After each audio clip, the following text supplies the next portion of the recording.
Research shows if you force a child to eat vegetables, they'll be less likely to choose those foods as adults. Is that so? Yes. Experts say... Megan, turn off.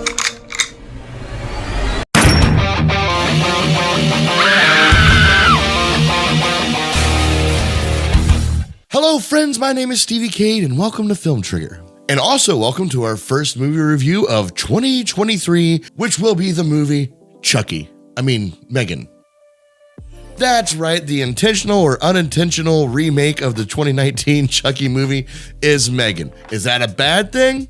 Let's discuss that in a moment. But before we do, if you could, hit that like, thumbs up button, that subscribe button, and the little bell ding thing so you get notified every time I upload a new video, and it also helps this channel grow. We're almost to 1,000 subs, people, and when I reach 1,000 subs, we're gonna start pulling out some more Film Trigger goodness for you. So please, like, subscribe, comment, interact with the channel, and if you don't like it, give me a thumbs down and tell me to piss off in the comments. I don't care how you do it, just as long as you do it. Without further ado, let's dive into my review for M3GAN. I won't let anything harm you.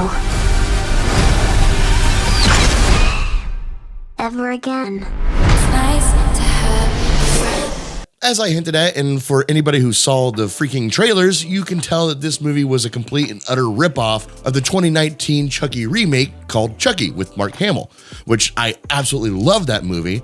And when I saw the trailer for this, I was like, I've already seen it. Why do I need to watch this again? Well, then the reviews started coming out, and it piqued my interest enough to where I went and saw this movie. And I'm very glad I did. But before I dive into the actual review, I want to give a little public service announcement to any movie-going fans out there, people who like to go to the theater and enjoy having popcorn in front of the silver screen. Do me a favor, okay? Shut the fuck up. Can we do that? When we go to the theater, can we shut the fuck up? That would be very nice, because I am one of those people where I am this fucking close to being done with going to movie theaters. The whole movie theater experience to me is not quite dead, but it is a dying thing, and we need to rectify this situation. During my entire experience watching M3GAN, there was about 15 people in the theater, and 3 of us were not talking through the entire fucking movie or reacting to everything that happened. Uh-oh, here he comes. What's he gonna do? Oh shit, did you see that? And then you had Miss COVID back there coughing every 15 minutes. I, like many people, go to the movies to be a part of the story, to enjoy somebody else's life, whether it's sad, happy, action-filled, scary, or whatever. I want to immerse myself into that story and escape the shit show that is real life for a moment. And when you have asshats in these movie theaters, constantly on their phones with the brightness all the way up, you got people talking over here, you got people talking over there, you got little 7-year-old Jimmy son of a bitch with his light up shoes. Come on, man, these are all distracting. I will pay $10 more per ticket if there's a security guard in every theater to prevent this from happening. I would love to go to the movies then. Hell, I'll pay $20 more just to watch the shit at home because the food's better and I'm more comfortable and I don't have to wear pants. My rant is over. I just wanted to do a little PSA there. Let's move forward with the review here. Let's jump into what I like about this movie. This was an overall fun and entertaining film. It brought tension, intensity, it was very goofy at times, and well balanced with it all. And one of the driving forces that add all these different emotions to this movie are the characters themselves. The characters themselves each bring their own emotion and purpose to the film. You have the young girl Katie, who's completely distraught by the loss of her parents. This character brings heart and sadness to the film. Katie, you lost your parents. Welcome home. You're my niece. I'm gonna do everything I can to make this place feel like home. Just wish I could see them again. But we'll talk more about her a little later. And then you have Gemma. Took me half the movie to figure out her name was Gemma and not Jenna, who is suddenly responsible for Katie and has to try to figure this out through the movie. And what she brings to this film is like a sense of passion, selfishness, and humbleness. And honestly, she's a great character who has real genuine development in this film. I'm not equipped to handle this. I don't even take care of my own plants. And then you have David, that's Gemma's boss. He represents the greed in this film, but he does so in a comic relief sort of way. He brings this humor with his money-grabbing antics, and, well, I'm not going to spoil it, but, you know, It's fun to see what happens to him. But then you have M3GAN, the star of the movie. And her being this animatronic AI killer doll thing, she actually brings a lot of different emotions to this film. A wide range of emotions, if you will. She's caring, she's empathetic, she's patient, loving, and extremely passionate about protecting Katie. And she does this while also leaving this hollowness, this emptiness that really comes across as eerily stoic at times. It's a very layered character, ironically, for being the robot character, which is what makes her like the most attractive trait of this film. Because what's more intriguing than a character with a lot of layers is a robot with a lot of layers. That piques curiosity, and this movie really plays into that. She brings a great deal of unintentional humor. And I say unintentional, yeah, of course it was intentional when they wrote it, but like in the movie, it comes across as unintentional. She's not trying to be goofy or funny.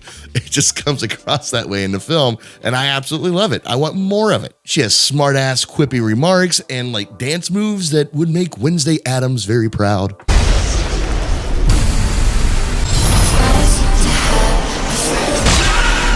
What's wrong with you? Don't worry, Katie. And the practical effects that bring M3GAN to life in this film, I think, is one of the greatest achievements that this film brings. And that's because it's simple. You have an actual human being wearing a helmet that is animatronic. So you have this weird duality of this is a robot with very human-like features, which makes the doll even creepier in a sort of way, because at first glance, that's a human. Oh, that's a creepy-looking human. Oh, that's not a human at all. This is how emotions go with looking at this doll. Even though M3GAN is a 2019 Chucky ripoff, I think the gender swap with the doll was a fantastic idea. I don't know, there's something about a hot-tempered redhead with sadistic undertones that seem realistic to me and translates better as a female. You know I'm right. Another thing I really enjoy about this movie is the overall story and writing. Everything seems to flow organically. The story of the dying parents, Jenna's life being completely turned upside down by having to bring in Katie. It all seems to work well. It's simplistic. There's not too much suspension of disbelief, and the story arc just really works. But there are a few things I'm on the fence about when it comes to this film. And one of them is the PG-13 rating. Now listen, I don't think there's a problem with PG-13 horror movies. As a matter of fact, technically, Poltergeist is a PG movie, and that movie's scary as hell. You could definitely have good horror, thrillers, and frightening movies with that PG-13 rating. My only issue with this movie's rating is I can tell it was originally shot as a rated R horror film, and then in post-production, it was watered down to a PG-13 thriller. It would have been better if it was just shot that way to begin with. And they probably could have done more in that playground to make the story more effective or make the kills a little bit more intense in a PG-13 sort of way, instead of masking the rated R stuff to make it PG-13. Does that make sense? Is it bad? No, it's not bad at all.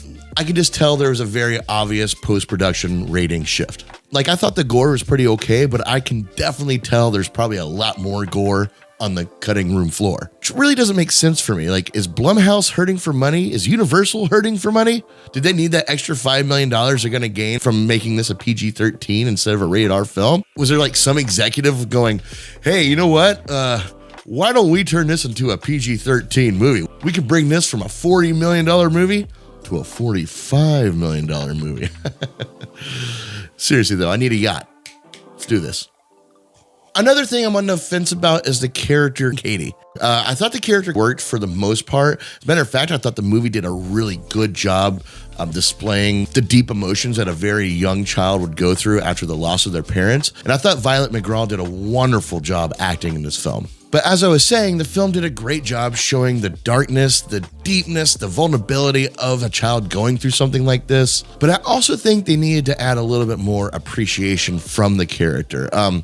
Not because that's necessarily how it would happen in life, but I feel like most audience members don't know what that looks like in real life, like a child going through a situation like that. Even though her emotions are accurate, I feel it would come across to the majority of the audience that she's just being an ungrateful bitch. Now moving along with what I don't like about this movie. The child services psychologist was pointless in this movie. The character's only job was to be a looming threat that Katie can be taken away from Jenna at any point in time. Like, for example, where the psychologist claims that Gemma's house is potentially not a safe place for Katie. And like, I'm over here like, dude, this kid just landed in Gemma's life like 48 hours ago, and you're already hassling her about it not being a safe space. It's just a little unrealistic. And honestly, you could have just plucked that character out of here. That sort of emotion, that sort of looming threat behind Gemma and Katie is unnecessary. Yeah, there is one scene later on that is impactful that she is involved in, but they could have just put that with any character. It doesn't matter if it was a psychologist or not. It's nice to have a friend. It's honestly like she's part of the family now. They could be building emotional connections that are too hard to untangle. She's the happiest she's been since her parents died. So yeah, that character was fairly pointless, and I didn't find her to be necessary to the plot. Overall, I had a great time with this movie. Was it a complete ripoff of the 2019 Chucky? Yeah, it was. Did this movie do it better than the 2019 Chucky? Yes. Does that make me like the 2019 Chucky less? Not at all. As a matter of fact, hear me out, I know it will never happen. I know that for a fact.